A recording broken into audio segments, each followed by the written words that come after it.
Vamos con J.R.R. Tolkien, ¿cierto? 3 de enero de 1892, Águila Galáctica Azul, arquetipo galáctico El Vidente, muere el 2 de septiembre del 73, viento rítmico de la onda encantada de la Tierra, y la suma de ambos es la Tierra magnética. Mira. Igual habla un poco de la Tierra media, Tierra magnética. Ujú. Siempre decimos que la suma se llama el alfa y el omega. La suma y el alfa y el omega en el fondo resumen un poco el legado que tú dejaste en la IA. Hay un código ahí. Y Tierra magnética habla mucho de Tierra media. Veamos la afirmación y el oráculo. Veamos. El Águila Galáctica Azul, Kin 255, J.R.R. Tolkien. La afirmación dice: armonizo con el fin de crear, modelando la mente. Sello la salida de la visión con el tono galáctico de la integración y soy guiado por el poder de la autogeneración. Exacto. Y el oráculo del Águila Galáctica tiene como análogo el 564, la semilla galáctica amarilla.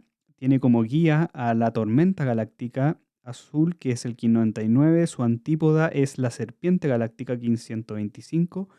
Y su oculto es el 15, el lanzador de mundos rítmico. Y su cicrono es el 122, viento entonado de la onda encantada del espejo, y nace en el anillo solar del mago eléctrico, Dali 22 de la luna rítmica. Tolkien posea. Tolkien. Oye, la historia de Tolkien es brutal.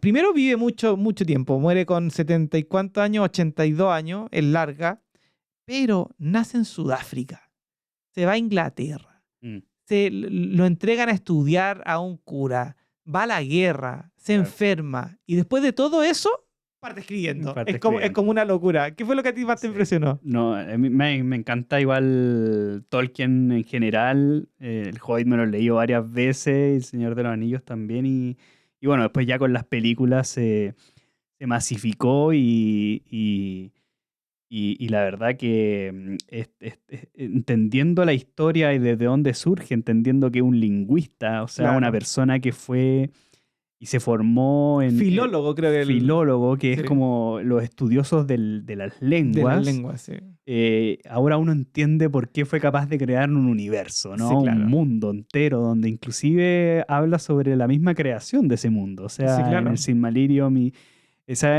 fue tan profundo lo que él creó y lo que fue creando a través de, digamos, su capacidad poética de literato, así que la verdad es un personaje influyente y todo el mundo conoce a Tolkien, ¿no? Sí, a es pesar de que verdad. no se lo haya Aunque no lo he leído, por último porque sabéis lo son... que es el Señor de los Anillos y Frodo. O sea, todos conocen al personaje de Frodo. Sí, Más que Bilbo, que en el fondo era su personaje principal. sí. Yo siento que lo que tú decías era como esta posibilidad como de crear, pero que él tiene el águila, que es la creación de la mente y tener una visión. Que hay que tener creatividad y hay que tener mente para poder crear un mundo, ¿cierto? Pero además tenéis que tener la integridad, que es el tono galáctico, Sí. que en el fondo es para darle el contexto real, porque en el fondo, por ahí estuve viendo que, claro, él había escrito todo esto y en algún minuto lo escribe de manera literaria, es decir, hace todo esto. Pero llega un minuto, que es cuando va a sacar El Señor de los Anillos, en donde tiene que establecer los mapas de la Tierra Media. Entonces hubo que dibujarlo. Claro. Para mí, como no un experto en escribir, yo haría primero los mapas Claro. y después armáis la historia. No. Este Juan escribió y después el hijo tuvo que desarrollar los mapas para que en el libro aparezca el mapa cuando tú sepas dónde van yendo, dónde están yéndose. En el A mí fondo. eso es lo que me gustaba. O sea, tú leías ahí El Hobbit o el mismo Señor de los Anillos después y era tan profundo que, claro, o sea, que él creó hasta con mapas este mundo. O sea, Sí, era claro. todo, tenía hasta cuántos Incluso kilómetros. en las películas te muestran al principio, parte de las películas y te muestran como el mundo, ¿cachai? Por donde te vais transitando, porque estás creando un mundo. Y que mucho de esa creación fueron los mismos lugares donde él estuvo, tanto en Inglaterra como cuando ya es joven, le tocó viajar por Europa, cuando también pasó el episodio, digamos, en la guerra, cuando vio también el desarrollo industrial, ¿cierto? Como este contraste a los bosques donde él tenía, también de repente se encontraba con esta industria y esta imagen un poco más oscura de la mecanización de todo y Y eso al final se plasma en este mundo de la Tierra Media y del poder y de un mensaje también súper profundo con respecto a la historia de la humanidad, ¿no? Como de la misma creación, pero también de lo que tiene, digamos, como al mundo también en la guerra, ¿no? En la confusión y en la lucha de poder, en general. Sí. Bueno, decíamos al principio, nace en Sudáfrica en 1892, su papá era banquero, y él lo que hacía era venderle los diamantes y el oro a la corona, ¿cierto? Sí. Estaba ahí como vendedor, pero se aburre un poco la señora del calor que hace en Sudáfrica y quiere volver a Inglaterra y vuelve cuando ellos tienen 8 años, pero a los 12 años, cuando está transitando el águila resonante de la onda encantada de la luna, muere su papá, sí, ¿cierto? Y después cuando tenía 12 años, muere la mamá. Sí. Queda huérfano, ¿cierto? Y ahí lo agarra un padre, que es el padre Francis Morgan, que es águila magnética. Y este personaje, él se van a Birmingham, que es una ciudad dentro ¿cómo se llama?, de Inglaterra, y lo parten dándole una instrucción católica, en el fondo. En el fondo le ocupa a la iglesia para poder estudiar, y ahí parte su carrera cuando ya tiene 16 años. Sí. O sea, de hecho, como que su familia era protestante, pero la mamá se transforma en el catolicismo y le quitan el financiamiento. Claro. Porque al perder al padre, la madre se queda con estos niños, pero tiene esta devoción como católica y conoce a este padre Francis, pero ella termina falleciendo y la familia, digamos, no queda a cargo de estos niños, sino que quedan a cargo de este, claro, de este Francis Morgan. Eran 2 hermanos. Claro, eran 2 hermanos, ¿no? Y era águila magnética. Y de aquí se entiende también la capacidad que tiene él después de estudiar y de por qué se mete en el tema de las lenguas, ¿no? Como... Sí, o sea, claro, te caes sin papá, te caes sin mamá, no te queda más que estudiar, tenías un padre que te hace estudiar, incluso tiene una historia con la persona que se enamora, que le prohíben, sí, le prohíben verla hasta que tenga 21 años, sí, para que el tipo se concentre en los estudios, porque se da cuenta que los estudios es lo de él, y ahí encuentra su relación con las lenguas. O sea, en el fondo...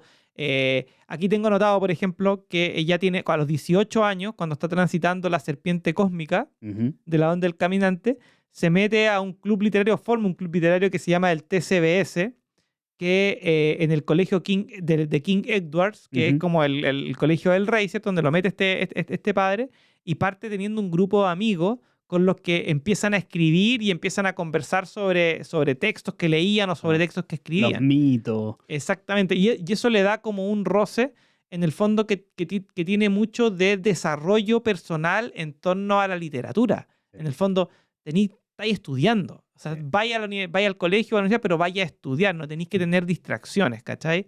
Y la distracción era crear mundo o crear textos de fantasía o crear texto para compartirlo con los amigos. En el fondo es como un poco lo que hacemos nosotros con Cronomancia, ¿cachai? Sí. De hecho, en esa época como que las influencias eran una serie de cuentos que eran bien antiguos, de cuentos germánicos, que de ahí donde sale Hansel y Gretel, los hermanos Grimm. Los hermanos Grimm, sí. Sí. Uno creo que se llama Jacob y el otro no me acuerdo, pero ellos, claro, son estos creadores de Blancanieves. Exacto. O sea, hay un montón que eran tétricos. Que eran tétricos, claro. Sí, de hecho, muchos de esos se pensaba que era para mantener a los niños, digamos, que no se escaparan tanto, claro, porque se raptaban muchos niños, sí, no había forma de cómo controlarlo y estos cuentos así como Hansel y Gretel era para que los niños, digamos, se quedaran cerca, bosque, ¿no? En el bosque puede aparecer un lobo, puede aparecer la Caperucita Roja de esa época, claro, todo eso. Entonces eran educativos, pero como para que los cabros se quedaran, escucharan, sí, los cuentos. Yo me acuerdo haber escuchado los originales en YouTube, porque una vez me puse a ver YouTube y le dije, voy a buscar Hansel y Gretel, y serían los hermanos Grimm. No me acuerdo si ustedes son hermanos Grimm. Sí. Y empiezo a escucharlo y como que no es como muy de... alegre, un cuento de niño. No es el que yo conocía, ¿cachai? Y ahí como que me puse a investigar y caché esa historia que estáis contando. Sí. Bueno, a los 19 parte su vida en Oxford, ¿cierto? En donde estudia filología, ¿cierto? La filología, como hablamos, es el tema de las lenguas, ¿cierto? Ahí cuando está ahí en Perro Magnético. Estoy en Perro Magnético, exactamente. Es decir, para hacer un resumen, pierde a los papás, cuando 2 años queda huérfano, lo meten a estudiar a este King Edward School, el tipo se centra en estudiar, ¿cierto? Y después se va a estudiar a Oxford, ¿cierto? A los 19 años estudia filología, ¿cierto? Y ahí es donde conoce a Edith Bratt, que es la persona de la que se enamora y la que te cuento, que es en el fondo está enamorado, pero el padre no lo deja. Sí. Le dice que hasta que no tengáis 21 años no puede pasar nada, tenés que centrarte en el estudio, y se centra en el estudio. Y después vuelve y se casa con ella. No, y de hecho, después cuando vuelve, ella está comprometida. Es claro. Y devuelve el anillo y dice no, y se casa con él. Y se casa con él. Me esperaste, dijo. Bueno, ahí tengo que se pega unos viajes a Europa con amigos a los Alpes suizos. Y desde donde después dice que todos estos cuentos que él empieza a escribir y que después toman forma en El Hobbit, nacen de ahí, ¿no? Todos estos paisajes que él describe, sobre todo de las montañas blancas que aparecen en El Hobbit, tienen que ver con esas expediciones que hace en este año, 1911, donde está empezando con el Perro Magnético. Claro. Y bueno, y parte estudiando. Está a punto de titularse, si no me equivoco, y pasa lo que pasó, que en 1914 parte la Primera Guerra Mundial, en donde Inglaterra tiene una participación fundamental. El tipo se titula de filólogo y se alista. O sea, no lo llaman, el tipo va y se alista, y lo mandan a pelear a Francia principalmente, donde estaba la línea, ¿cierto?, de pelea principal con los nazis ahí. Era antes, en la Primera Guerra Mundial. Perdón, la Primera Guerra Mundial. Va a Francia, sí. Y él, como tiene la capacidad lingüística, es como que va a traducir, tiene una posición en comunicaciones. En comunicaciones, sí. Creo que alférez, si no me equivoco, de comunicaciones. Si no me equivoco, está ahí. Y claro, está peleando, pierde a 2 de sus mejores amigos en la guerra, de este grupo que tenía la TSBS, y le da la fiebre de las trincheras, que es la fiebre que se daba por el tipo sanitario que estaban ahí. Se enferma, lo llevan de vuelta a Inglaterra, ¿cierto? Allá se mejora. Cuando vuelve, en el ¿cómo se llama? A los 23 años, o sea, está ahí. La verdad, 2 años después, está 2 años en la guerra, se devuelve y se casa con la Edith. Sí. Y en ese tiempo, en esa mejora, es donde empieza a hacer sus primeras versiones de los primeros. Ahí es donde yo lo que vi en la biografía es que el tipo como que le avisan que mueren sus amigos, que era con estos que conversaba en la TCBS, y el tipo dice, no, tengo que hacer algo porque en el fondo tengo que honrar la vida de mis amigos porque esto es lo que hablábamos y esto es lo que les prometí que iba a hacer y lo voy a hacer. Y lo parte haciendo porque él era profesor en esa época. Ya se mejora y después va a hacer clases de lenguaje y empieza a escribir. Claro. Y ahí bueno, y ahí pasa algo divertido porque en el fondo está entre 1916 y 1918, pasa por sus 26 años, ¿cierto? Sí. Y empieza a trabajar en la primera versión del lenguaje élfico, ¿cierto? Pero paralelamente está trabajando en el diccionario de Oxford, que es el diccionario de la lengua inglesa. Sí. En el fondo, en un mismo momento espacio-temporal, por así decirlo, tiempo espacial, está desarrollando un diccionario de un lenguaje que está inventando y por el otro está haciendo el diccionario de la lengua inglesa, lo cual lo encontré genial, porque ¿cómo podía hacer esas dos cosas, cachai? Y ahí se entiende cómo tiene esta base para crear, digamos, tan contundente todo este universo Tolkien, ¿no? Como los libros son gigantescos. No, es que lo que pasa es que cuando estudiáis lengua, tenía una facilidad para poder hablar y para poder escribir y para poder contar. En el fondo, si estudiáis pintura, tú tenías una facilidad para pintar. Si estudiáis música, tenías una facilidad para componer. Y la capacidad que tiene para describir este universo, este mundo, es impresionante. Claro. Y lo que te digo, que no necesitó ningún mapa. Tuvieron que hacerle los mapas en base a lo que él decía, para poder adaptarlo a su mundo. Imagínate la visión que tiene que tener, esa capacidad del águila de estar mirando por sobre y poder saber lo que estáis diciendo sin necesidad de verlo. Lo encontré genial. Y bueno, como te decía, partió trabajando en este lenguaje élfico y partió trabajando en el libro de los cuentos perdidos, que es donde describe toda la mitología.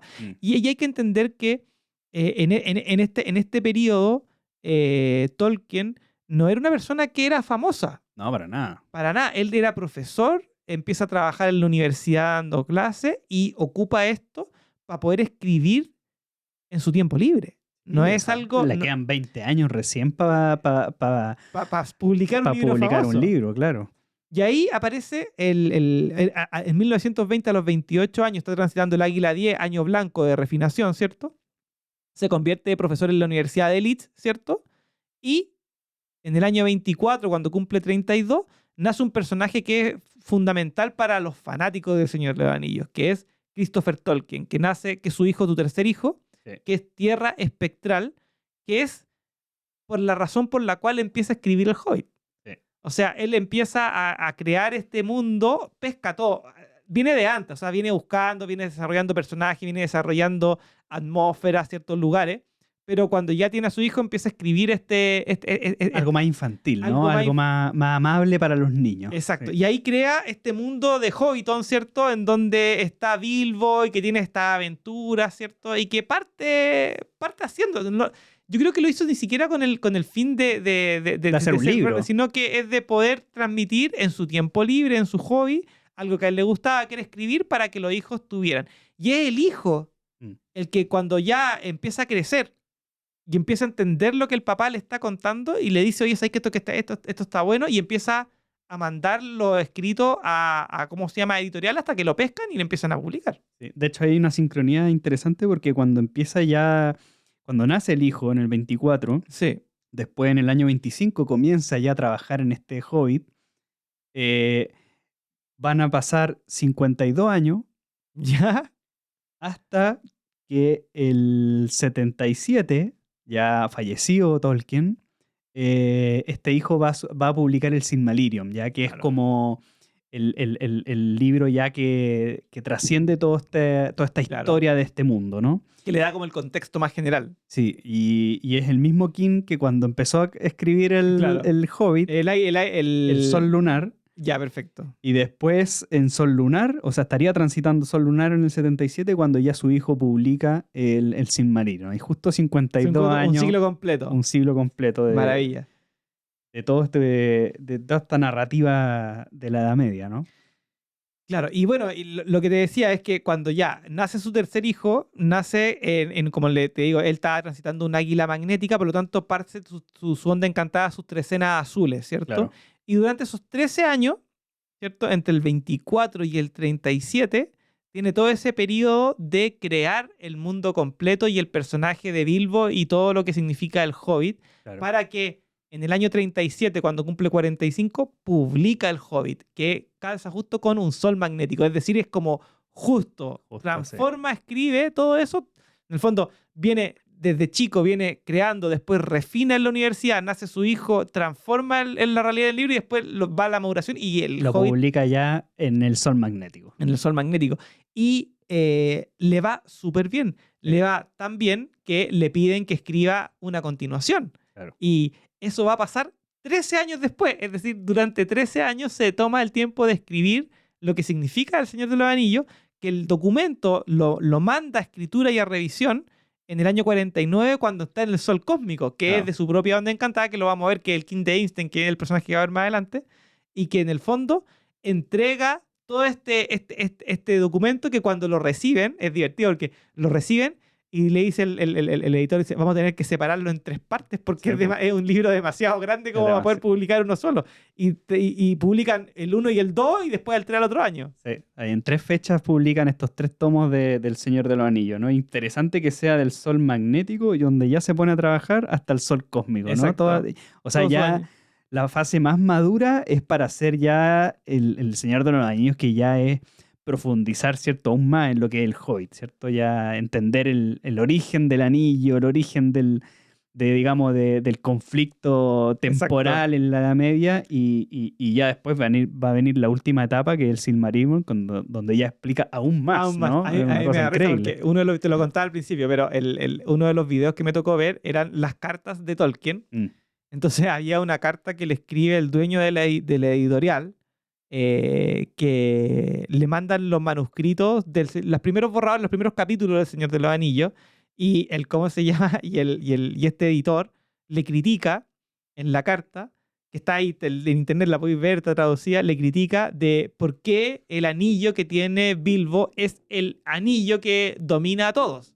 Que eso no era así. ¿De dónde sacó eso? Si en el Hobbit en ninguna parte dice que es un anillo que tiene poder, pero no dice que es el anillo.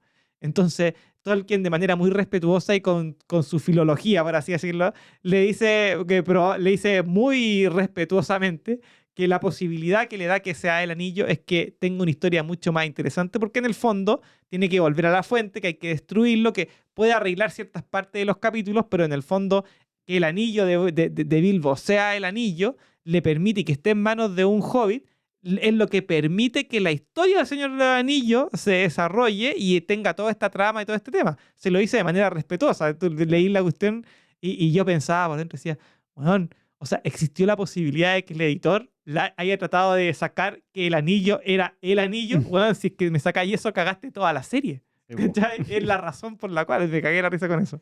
Sí, es simbólico que sean como los hobbits o las personas más humildes, por así decirlo, los más con menos trascendencia en la Edad Media, los que sean al final capaces de, porque solamente era Frodo o Bilbo los capaces de portar este anillo, porque en manos de otros era, pero... No, pues te comía el poder, po. Te comía el poder, ¿no? Es que lo que pasa es que tiene que ver mucho, yo creo, con la historia de David y Goliat. El tema de entender que no porque tú seas el más grande eres el más fuerte, y el Hobbit lo que representa es al humano adulto pero pequeño, sin esta capacidad de pelea, sin ser un gran arquero como lo es, no sé, o un gran espadachín o un gran peleador como es la comunidad del anillo en general, que tiene como los mejores representantes de cada uno de los mundos, sino que una persona que en el fondo no quiere poder, ¿cachai? Y que en el fondo igual el anillo se lo va comiendo.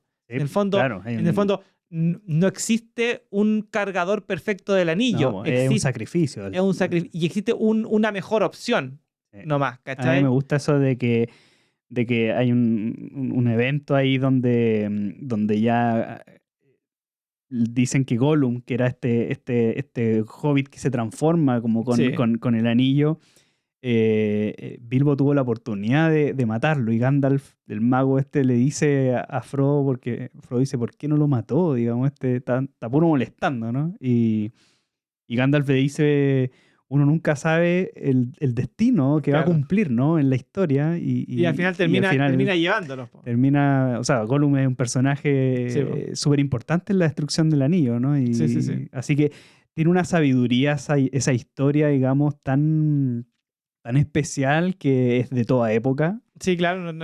Tú la veías ahora y decís, wow, lo escribieron recién. Sí, y la puedes leer cualquier época y yo creo que va a ser, pero atemporal, ¿no? Sí, no, sin duda. Yo, como digo, maravilloso. Yo no soy tan fanático, porque en el fondo yo quizás la he visto muchas veces, pero sí, no le quito en ningún caso lo importante que es y lo bien que lo pasé leyendo los libros y lo bien que lo pasé viendo las películas, ¿cachai? O sea, la película está muy bien. Yo me acuerdo cuando las fui a ver al cine, las 3 películas principales, antes de que apareciera El Hobbit, y la verdad que súper contento, porque en el fondo la película no estaba tan desviada de lo que era el libro.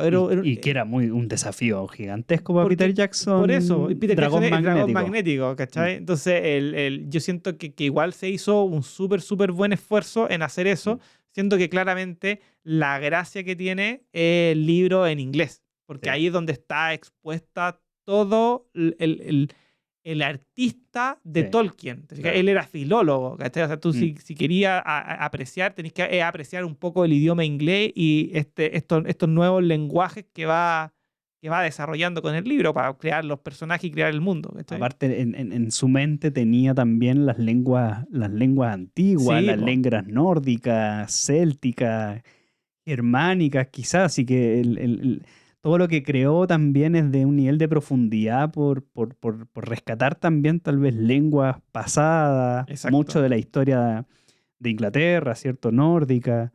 No, es un personaje para mí fascinante y un artista, totalmente. O sea, si hicimos a a Rowling como Luna autoexistente. Sí. Harry Potter, teníamos que hacer a Tolkien. Sí, no, sin duda. Tolkien era claro que iba a estar. Era claro que iba a estar Ahora, en El Señor de los Anillos. No lo tengo anotado, pero ¿te acordáis del el Frodo? ¿Cuál es el kin del actor de Frodo? ¿Te lo sabéis? Tú creo que es Serpiente, weón. Parece que es Serpiente, se me olvidó. Serpiente. ¿Cómo se llama? ¿Te acordáis cómo se llama? Se llama Elijah Wood. Sí. Lo voy a buscar, weón. Busquémoslo. Porque es análogo. Es análogo del águila. ¿Es análogo del águila? Creo. 28 si es que de en enero. semilla. No, pero era antípoda, me equivoqué yo. Entonces puede ser que sea la antípoda. El Antípoda perfecto.